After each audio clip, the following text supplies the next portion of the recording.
একজন মাকে সিজারের রুমে ঢুকানো হয়েছে, সিজার করা হবে। তো ক্লান্ত লগ্নে একটা সময় এসেছে, যেই সময় ডাক্তার চিন্তা করে দেখেছে যদি আমরা সন্তান বাঁচাতে যাই মা বাঁচবে না, মা বাঁচাতে চাইলে সন্তান বাঁচবে না।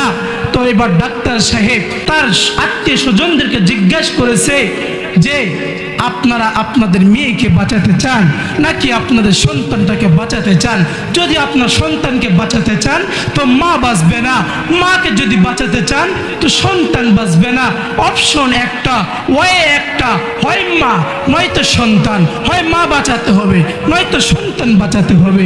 এবার সবাই বলল আপনারা মাকে বাঁচান, মাকে বাঁচান, কারণ মা যদি বেঁচে থাকে আবার সন্তান পাবো, মা বেঁচে থাকলে আবার সন্তান আসবে, মা বেঁচে থাকলে আমরা আবার নাতি পাবো, আমরা আবার ভাতিজা পাবো, আমরা আবার সন্তান পাবো, আবার ছেলে পাবো। সবাই বলেছে আপনারা মাকে বাঁচান, মাকে বাঁচান, মাকে বাঁচান।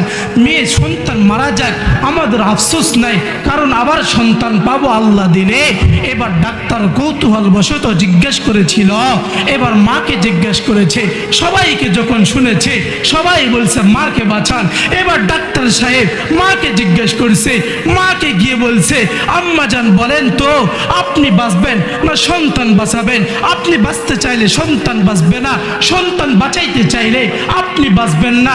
এবার মা ডাক দিয়ে বলছে, হে ডাক্তার সাহেব আমি বাঁচতে চাই না, আমি আসমানের আলো দেখেছি, আমি জমিন দেখেছি, আমি দুনিয়া ভোগ করেছি, আমি আমার বাবাকে বাবা বলে ডেকেছি, আমি আমার মাকে মা মা বলে ডেকেছি।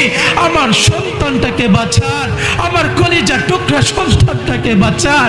আমি বাঁচতে চাই না, আমি পৃথিবীর অনেক কিছু ভোগ করেছি, আমার এই সন্তান আমার কলিজা টুকরা সন্তান তো পৃথিবীর কিছু ভোগ করে নাই।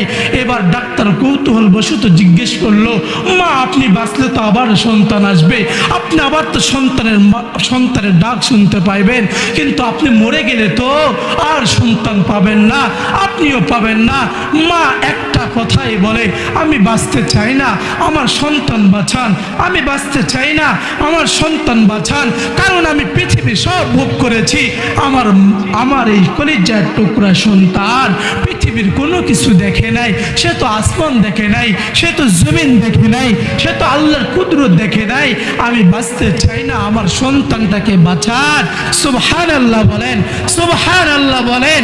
দেখছেন মায়ের ভালোবাসা, মায়ের ভালোবাসা, আরে মায়ের ভালোবাসা 100 ভাগ ভালোবাসার মধ্যে 99 ভাগ ভালোবাসা সেই মালিকের কাছে।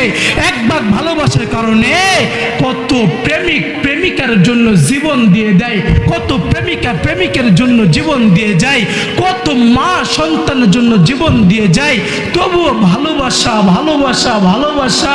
আল্লাহ বলে বান্দা জানো জানো এই 100 ভাগ ভালোবাসার মধ্যে 1 ভাগ দিয়েছি, আর 99 ভাগ ভালোবাসা আমি মালিক, আমি আল্লাহর কাছে রাখছি। সুবহানাল্লাহ।